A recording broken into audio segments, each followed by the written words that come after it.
We've been taught our whole lives that wealth is about money, a bigger bank account, a nicer car, a fancier zip code. But let me tell you something straight: real wealth. It's not just financial, it's emotional. It's spiritual. It's the freedom to wake up excited, the strength to keep going when it's hard, and the ability to give without fear. I want you to think for a moment, what if wealth was how alive you felt, not just how much you earned? You see, some of the most financially rich people I've coached were emotionally bankrupt, and some of the most joyful, fulfilled souls I've ever met had almost nothing in the bank, but everything in their heart. We live in a culture that idolizes numbers, net worth, profit margins, growth curves, but here's the truth: wealth without purpose feels hollow. You can chase the dollar, and yeah, you might catch it. But if you haven't figured out how to build wealth inside emotionally, mentally, spiritually, then all that success ends up feeling like stress with a nicer suit. Now, don't get me wrong, I'm not saying money doesn't matter. It does. Money is a tool, one of the most powerful tools we have. But just like any tool, it depends on the hand that wields it. When your emotions are stuck in fear, scarcity, or survival mode, then no amount of money can truly make you feel safe. That's why the foundation of true wealth starts within. And that starts with your relationship to life, not just your relationship to money. Because if you're constantly living in reaction, reacting to the market, reacting to your bills, reacting to how others treat you, then you're not free. You're a prisoner of circumstance. Real freedom, it comes when you stop reacting and start designing. When you shift from being a manager of problems to a creator of possibilities. That's what wealth really is. It's the ability to create, not just consume. So I want you to ask yourself, where in my life am I just managing? Where have I been playing small? Where have I let the lack of money become the excuse for a lack of vision? Because once you take responsibility for your emotional wealth, everything else changes. You stop needing the outside world to validate you. You stop chasing applause and start chasing alignment. You start measuring your life not by how much you earn, but by how much you grow and contribute. And that's the shift. That's the moment everything opens up. When you realize that the greatest fortune you can build is the one inside you: clarity, strength, purpose, and an unshakable state of mind. You've got to start thinking like a creator, not a victim of your past, not a servant to your bills, a creator of your own emotional economy. That's when money starts showing up differently. That's when opportunities multiply. Because the world doesn't reward desperation, it rewards certainty, energy, intentionality. So if you're listening right now and you felt like money controls your happiness, if you've been stuck in stress, in debt, in self-doubt, let this be your wake-up call. You have the power to shift your inner state, and when you do, you'll start attracting real wealth, the kind that doesn't just fill your wall, it fills your soul. This is the beginning. You're not broke. You're just untapped. Let's change that.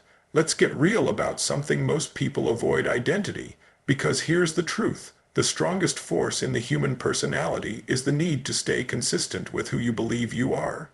Not who you wish you were, who you think you are right now. If deep down you believe you're someone who's always struggling, always behind, always unlucky, guess what? You'll find a way to live that out. Not because you're lazy, but because your brain is hardwired to protect your current identity even when that identity is limiting you. That's why when people try to change their life, they often self-sabotage. It's not that they don't want success. It's that success contradicts their identity. It creates internal conflict, and your brain hates conflict more than it hates failure. So the real question isn't what do I want? It's who am I? Who am I when no one's watching? Who am I when things fall apart? Who am I when I win?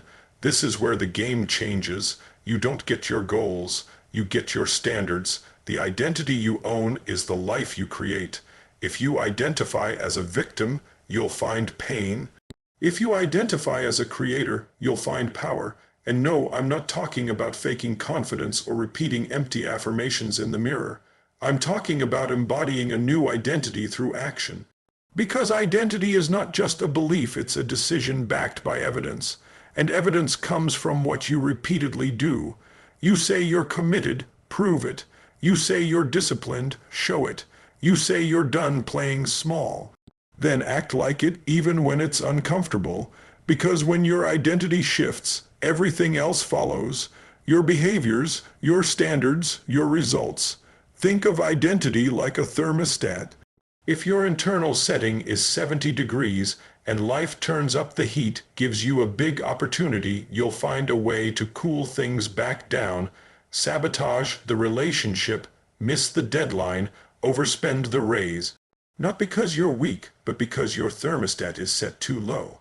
But once you raise that setting, once you decide, I'm a finisher, I'm a leader, I'm a person who follows through, now you won't tolerate falling below that level. And that's the beginning of transformation. This isn't about ego, it's about alignment. When your beliefs, actions, and identity align, you become unstoppable. So here's the challenge: upgrade your identity. Don't wait for permission, don't wait for proof. Start being the version of you that your future needs. You're not here to play small. You're not here to repeat yesterday. You're here to evolve. So stop chasing motivation and start owning who you are. Because once you do that, your life will never be the same. Now let's talk about the real game. Change your patterns. Because let me tell you, success is not about luck. It's not even about talent alone. It's about patterns, the habits you live by every single day, the emotional states you default to, the questions you ask yourself when no one's watching. Most people think success is this big, dramatic leap. Like one day they're struggling, and the next day, boom, millionaire mindset, dream body, happy relationships. But that's not how transformation works. Change isn't one massive event. It's a series of micro decisions repeated over time. And those decisions, they come from your patterns. You want to change your life, then change what you do consistently, not occasionally. Consistency is the foundation of all mastery. Think about this. If you wake up every day and your first thought is stress, that's a pattern. If you avoid tough conversations, that's a pattern. If you light up with energy every time you talk about your dream, but then do nothing about it, yep, that's a pattern too. But here's the beautiful part. Patterns can be rewired. You are not stuck. Your past doesn't define your future unless you choose to live there. The brain is plastic. It reshapes itself based on how you use it. What fires together, wires together. And the more you repeat a new habit, a new belief, a new response, the stronger that neural path becomes. So what if, starting today, you trained yourself into a new pattern?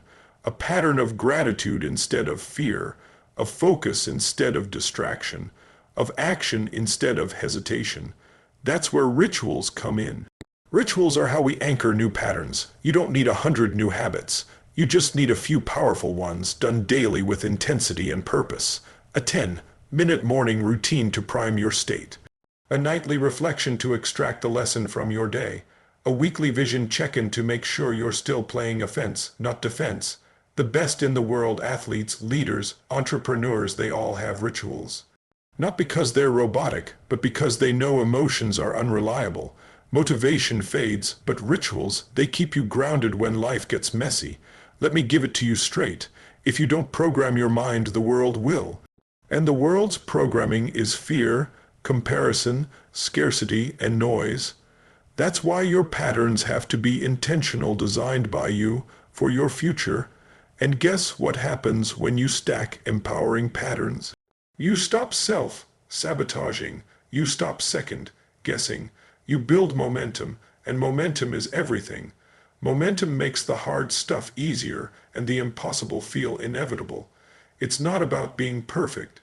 It's about progress. Pattern by pattern, you build the emotional muscle to handle more, give more, create more. You start becoming the person your goals require, not someday, now. So here's what I want you to do. Identify one destructive pattern that's held you back and interrupt it. Replace it with something that fuels you, then do it again tomorrow and the next day. Stack that change until it becomes who you are. You don't need a miracle, you need a pattern shift, and once that happens, your life won't just improve, it'll transform. Now let's talk about the silent killer of potential, scarcity. Most people don't even realize they're living from a place of lack. It's invisible, it's sneaky, it sounds like, I'll give when I have more. I'll take action when I feel ready. There's not enough time, not enough money, not enough opportunity. That's scarcity talking, and it will rob you of your life if you let it. Scarcity is not a financial condition, it's a mental prison. And here's the kicker, it has nothing to do with your bank account and everything to do with your belief system. You could be making 6 figures and still feel broke, or have very little and feel fully alive. Because abundance is not about what's in your wall, it's about what's in your mind. If you believe life is a pie and someone else getting a big slice means less for you, you'll operate with fear. You'll hold back, you'll compete instead of create, you'll protect instead of provide, and most importantly, you'll forget the truth. There is more than enough to go around, there always has been. But you only start experiencing that when you stop waiting and start giving.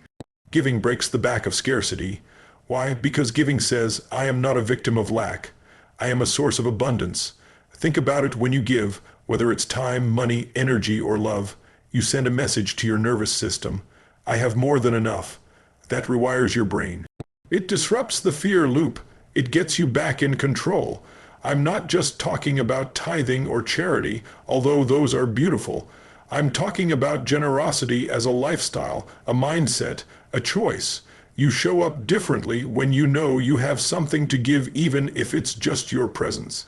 You want to feel more valuable, be more valuable to others. You want to feel more love, give it first. You want to feel more empowered, empower someone else. Scarcity says, I'll give after I have. Abundance says, I have because I give. You can't think your way out of scarcity, you have to act your way out, and the fastest way is to serve, not because you have to, but because you can. When you show your brain that you are the source, not the receiver, everything changes. Your confidence shifts, your state elevates, and guess what? Opportunities show up. Why? Because people are drawn to givers. Givers lead, givers rise, givers last. So stop looking at what you lack and start looking at what you have to offer. It might be your story, your energy, your resilience, your courage, but whatever it is, someone needs it. And when you give it, you grow. This is the beginning of freedom. Because once you're no longer afraid of losing, you're finally ready to start winning. Let's get real for a second. You can watch motivational videos all day long.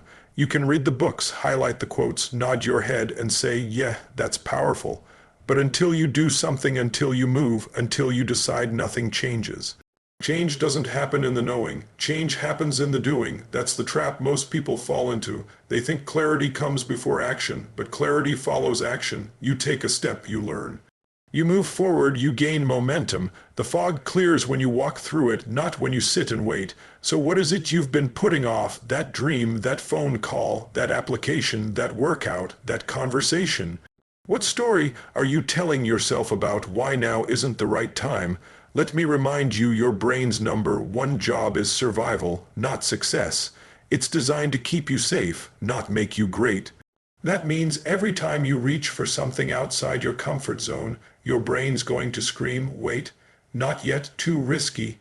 But listen, the discomfort you're avoiding, that's your growth zone. That's where your future self is waiting for you. Not in perfection, not in control, but in courage. I want you to hear this. You are one decision away from a completely different life. One, not 100. Not a decade from now, one. Because when you decide, really decide, and you back it with action, you activate a power in yourself that's been there all along. It's not motivation, it's identity. It's who you are when the excuses fall away. You are not here to live on repeat. You are not here to get by, or survive, or fit in. You're here to break patterns, to rise above, to lead yourself first so you can lead others by example. So here's my challenge to you, and I mean this: take action today. Not tomorrow, not next Monday, not when the timing's perfect. Today, send the message, start the thing, sign up, walk out the door, do the uncomfortable, face the fear, give something, help someone, move your body. Speak your truth, and then do it again tomorrow. Because every time you move forward in spite of fear, you rewire your identity. You stop being someone who waits, and you become someone who moves. That's who wins in the long run. Let this be your line in the sand. The moment you stop watching and start doing, You don't need more motivation. You need a moment of courage, and this is it. So now that we've drawn that line in the sand and taken that first step, let's talk about freedom, not just financial, but emotional freedom too. See, most people think financial freedom is about hitting a magic number. $1 million in the bank, passive income streams, no more boss, no more bills. But let me tell you something powerful. Financial freedom is 80% emotion and 20% mechanics. Because it doesn't matter how much you make, if your mind is still living in scarcity, you'll always feel broke. I've seen people with $10 million in assets live in fear. I've seen people earning $50K a year, living with deep fulfillment and peace. What's the difference? The story they tell themselves about money. You want freedom, then shift the story. Start by asking, what does money mean to me? Is it security? Is it power? Is it freedom? Or is it stress, burden, and conflict? The meaning you attach to money controls how you feel about it and how you behave around it. If money equals stress, you'll avoid looking at your bank account. If money equals freedom, you'll make smarter, more intentional moves. If money means status, you'll chase it to prove your worth and never feel like enough. We've got to rewire that. We've got to give money a new meaning. Here's one I love.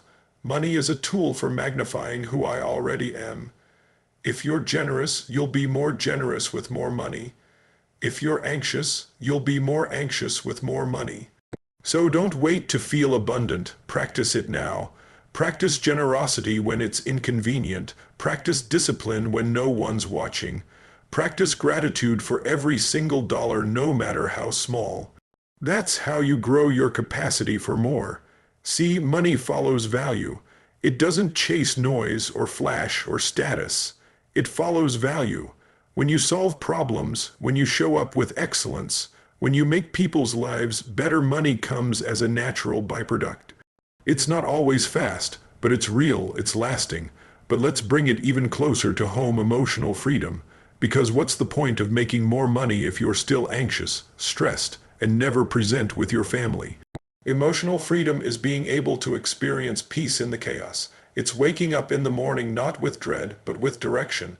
It's being the thermostat, not the thermometer. You set the emotional tone for your life. You don't just react to what's around you. And that kind of freedom starts with one powerful habit: emotional fitness. Just like you work your body, you've got to train your mind and emotions every day. Gratitude, stillness, movement, breathing, priming, reflecting, journaling, serving. These aren't soft skills, they're survival skills. If you don't take control of your emotional home, the world will. And guess what? The world profits from your fear and distraction. But no one profits more from your clarity and presence than you and the people you love. So when we talk about freedom, it's not just getting out of debt. It's about getting out of survival mode. Freedom is peace. Freedom is presence. Freedom is power, not over others, but over your state. Let's build both kinds, financial and emotional, together, because when you have both, you don't just live, you lead. We've talked about purpose, identity, power, and freedom. Now it's time to turn that inner momentum outward to the people we impact, the lives we touch, the legacy we leave. Let me ask you a question most people don't slow down long enough to answer. Who benefits when you show up as your highest self? Think about it. When you're clear, focused, energized, your spouse feels it. Your kids feel it. Your team performs better. Your customers get more than just a transaction, they get transformation. Your community grows stronger because of how you lead, how you speak, how you serve. This is where purpose meets responsibility. It's no longer just about you feeling better or you hitting goals. It's about being the example of what's possible so others can rise with you. See, most people walk around waiting for permission. They think leadership is a title, a position, a salary band, but real leadership is influence, and influence starts with how you live. You want to lead others, master leading yourself. You want to be the person people trust. Then show up when it's hard, not just when it's convenient. You want to inspire others to change, then make that change real in your own life first. Every break through you experience becomes a blueprint for someone else. That's legacy. It's not about the house you leave behind. It's not about your name on a building. It's about the emotional fingerprints you leave on people's lives. It's the kid who believed in himself because of something you said. It's the employee who stayed in the game because you noticed her effort. It's the friend who didn't quit because you showed up one more time. This ripple effect, it's real. Every decision you make to grow, to heal, to rise, expands outwards. That's why you don't play small. Not because you're trying to impress anyone, but because someone out there needs your example. And don't think for a second that your story isn't powerful. You don't need to be famous. You just need to be honest. Your pain becomes purpose when you choose to grow through it. Your past becomes power when you use it to serve others. So what's your ripple going to be? Are you going to be the person who breaks generational patterns, who redefines what's possible for your family, who turns pain into progress not just for you, but for everyone watching? That's the work. We rise to serve, we grow so we can give, we lead by example, because ultimately this journey of personal growth, it's not just about you winning, it's about creating a world where more people get to win. A world where showing up fully becomes the new normal, where strength and softness coexist, where leadership starts in the home and echoes out into the world. So don't shrink your light to fit into small spaces. Shine so brightly that others remember who they are just by being around you. That's legacy. Now that you've walked this journey with me, I want you to pause and really feel what's shifted inside you. Not just what you've learned, but what you're now responsible for. Because once you see the truth of who you are and what you're capable of, you can't unsee it. And that's the beautiful pressure of growth. The moment you know, you can't go back to pretending. You can't pretend you don't have a gift to share. You can't pretend you're powerless in a world that needs your voice, your strength, your presence. You can't pretend you don't matter because deep down, you've always known you do. And if you're still doubting it, let me remind you right now, you were not put on this planet to play it safe. You were not born to wake up, scroll, survive the day, and do it all again.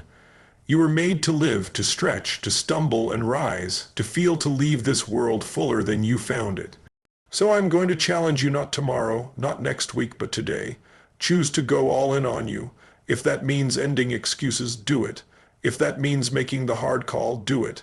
If that means investing in your growth, even when it scares you, do it anyway. There is never going to be a perfect moment. Life doesn't hand you permission slips. You create the moment. You decide this is it. You are not waiting on the world. The world is waiting on you, so take the first step. Whatever it is, however small, post the video, apply for the job, have the conversation, start the routine, say the thing you've been too scared to say, because the distance between where you are and where you want to be, it's not talent, it's not luck, it's not timing, it's action. Massive, uncomfortable, courageous action. And if you fall, good, that means you're moving, because you don't need perfect, you just need momentum. So here's your call to action, your real one. Don't just listen to this video and nod your head. Live it, apply it, share it. Be the one who doesn't just consume motivation, but embodies it. And if this message hit you in the gut, share it with someone else who needs it. Let's be the spark for each other. This is your moment. Own it. Now go out there and live like it.